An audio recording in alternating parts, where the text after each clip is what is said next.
How to change region in Riot account.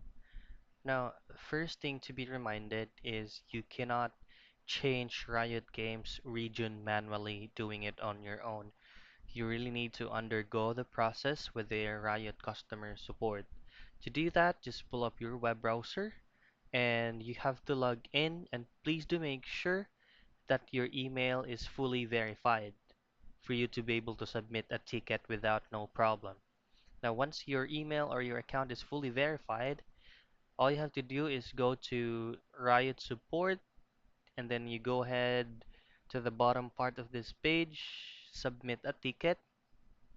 Now, once you click submit a request or submit a ticket, all you have to choose is gonna be account management data request or deletion.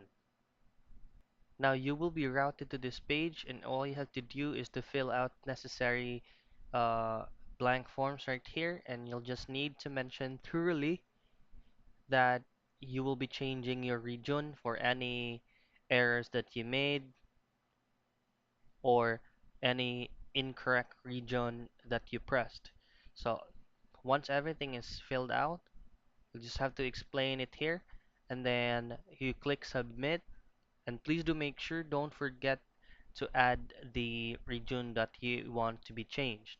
Now, once everything is set, just click submit and you'll just have to wait for the Riot customer support to get back to you once everything is confirmed. So that is how you change region on Riot account.